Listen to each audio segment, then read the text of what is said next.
Hello, EVS Nation, coming to you from the magnificent electric violin shop here in Durham, and very, very happy to be here and be trying out some new gear for you.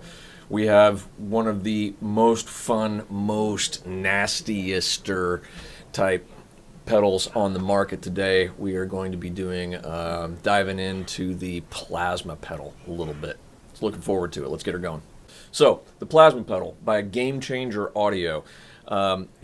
Very, very fun concept. Takes your takes your signal and does all kinds of fun things with voltages, and you can see just how crazy things are getting. We'll get into some of the use of the knobs and the bells and the whistles on it.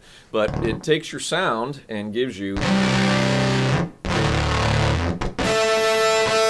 That's the pedal essentially straight into an acoustic type amp, and you can make it less nasty and a little bit more flexible depending on the type of amp and cabinet, virtual or real, and we'll get into that too. So I'm using a carbon fiber bow, one of the electric violin shop specials, and this is a 7-string fretted Viper violin. As I have it tuned E, A, D, G, there's your viola C, my F is up to an A, and my B flat is up to a D. This is what I call lift tuning. So that's what we're working with here. Interestingly enough, we can talk about the volume knob on this.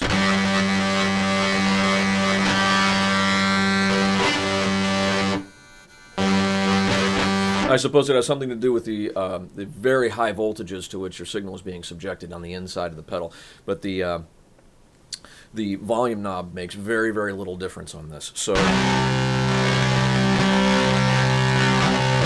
almost equal levels of nasty wherever you are along that range, for better or for worse. So several controls on this. What do you got over there, Matt? Got blend, voltage, volume, low frequency, and high frequency. Yeah, a couple of different EQs, an output volume, an amount of voltage. That's just how hard you're whacking your signal. And there's also a blend knob, which is kind of cool. That lets you also, if it's getting a little bit nasty, you just back that blend off a little bit, get more of the straight sound, the direct sound of your instrument, and that can balance things out quite well. We're going to start everything at 12 o'clock. Yeah, so I'll stay in, for right now, I'll stay in primarily violin-ish range. C, G, D strings.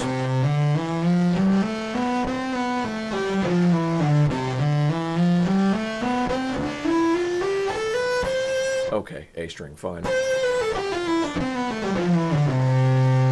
I'll get my trusty assistant pedal monkey, the one with the orange hair over here. You roll the, let's do 100% dry. So this is just the direct sound of the instrument.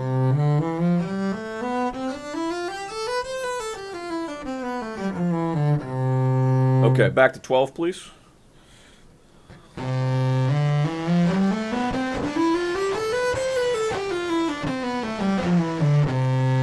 So things are already getting a little bit fuzzed up. Again, we're just going into the acoustic amp. We've got some amp models and cab models queued up for you. We'll get to that in a second. All the way to 100, please.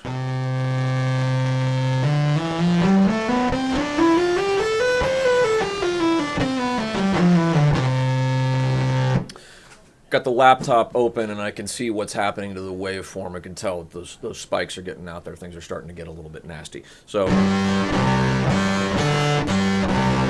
And again, I'll sweep my volume knob.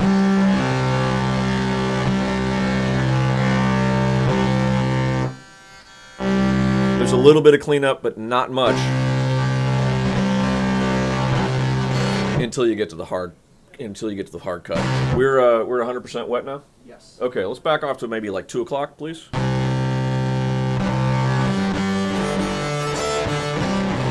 And now sweep that low frequency knob, please.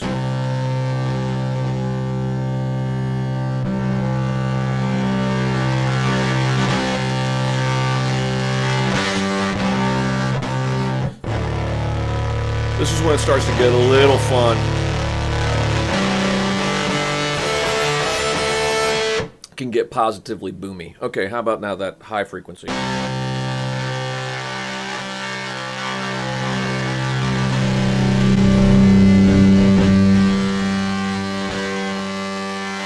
So the way I feel it is that the low control, the low frequency control, is a little bit like a nastiness control, and the high frequency control is an ultra nasty kind of control.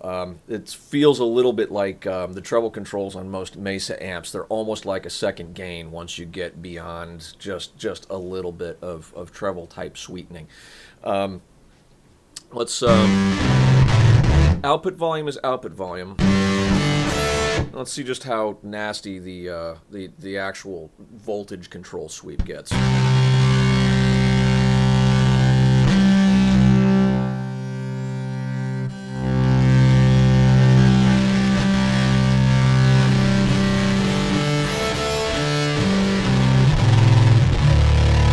So if you're looking for something of like an effect in a tune,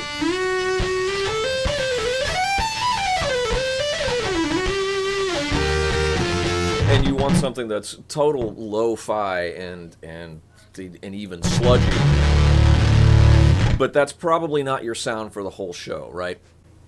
But I think if you combine it with an amp and a cab, we'll use a digital model here in the Helix stomp that Matt has set up. You can use this pedal as not necessarily your go-to distortion, but you could use it frequently in several tunes over the course of your set. So what were the models you have? This is the Elmsley model, the new one. I'll roll this in.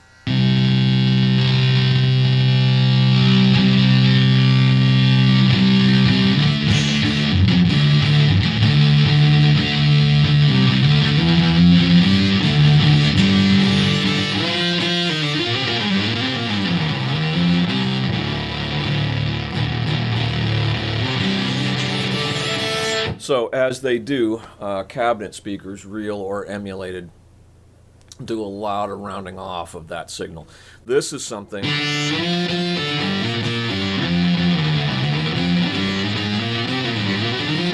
still maybe not a go-to sound, but it's something that I could definitely hear as somewhere between a once-a-show effect and an always-on kind of a thing. No amp model now, just the cabinet. And we'll do a couple of on-offs with that, and you'll hear that even that is a good softener, a good mediator for this in this pedal.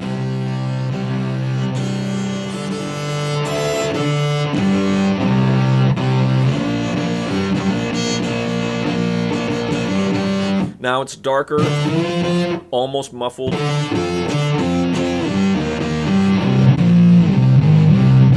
Almost like you're on the low side of a filter sweep.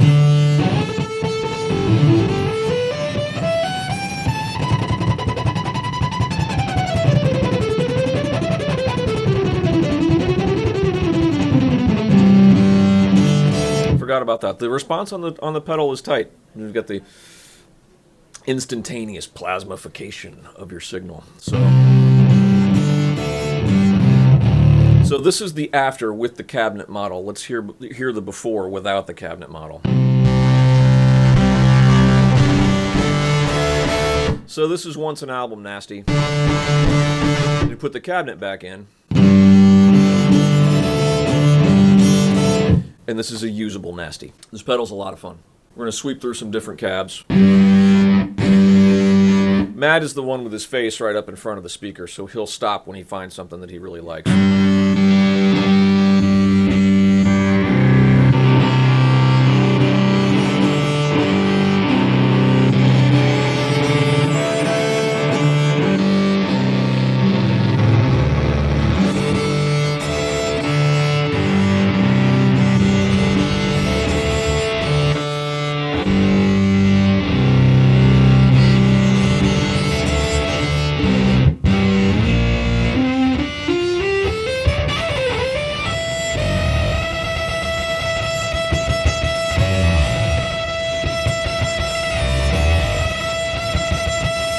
You'll hear the I don't know if it's going to pick it up on this microphone, but the frequency band that is I think it's the surface noise of the friction noise of the bow across the string. It is this constant wall of upper level type fizz, which is not even sure you'd hear it in a live situation.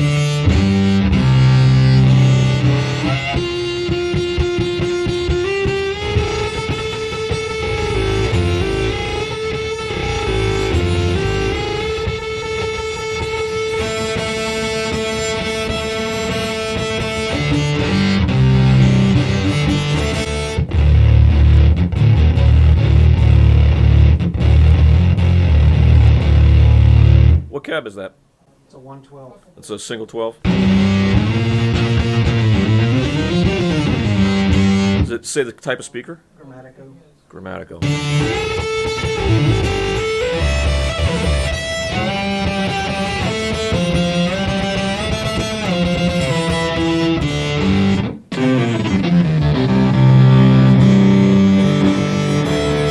So if you haven't had the chance to experiment with different cabinet models, know that the cabinet, and especially the speaker in that cabinet, is at least as important to the signal chain of a guitarist as anything else in the signal chain. Especially the higher gain you get, the more difference those speakers make, and the more they control. Of course, you know, it's always going to be in the hands, right? But a lot of fiddle players don't necessarily know that you start plugging into different kinds of amplifiers, especially different kinds of cabinets, can vastly change your sound. So if you are thinking, as you've heard as we swept through some options, some of these are really, really nasty, and some of them are really pretty cool. Be sure to try this before you buy it, because if you happen to have an amp that this thing doesn't like, that could be a very contentious relationship.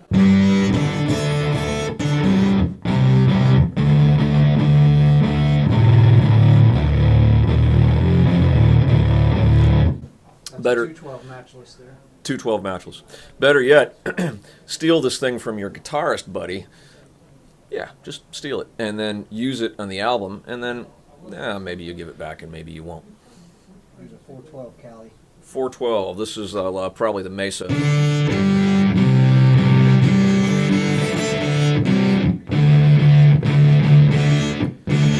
412 Cali, which probably means the speaker model, is the made for Mesa Vintage 30, the Celestion. And that's the sound of almost all heavy music that we've heard in the last 30 years. It's starting to change a little bit now, which is a good thing, but these speakers make just about anything sound better.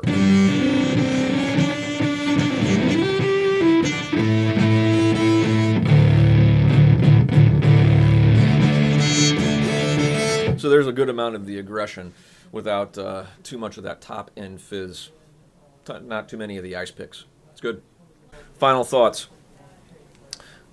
I like the sounds that I'm getting out of this. I'm not sure it would find a permanent place on my pedal board, but maybe one of these per band is the way to go. That way the guitarist keeps it on his or her board, his or their board during the show, and you use it in the studio. If you're doing a solo thing, especially doing some EDM with this, working with a DJ, this could be a lot of fun. That could be a definite on the pedal board all the time place for it. So a lot of different kind of sounds on this. Dig it. Maybe I'll steal it from Matt. Thanks for watching. Call EVS for all of your electric fiddle and accessory needs, because they know what they're talking about.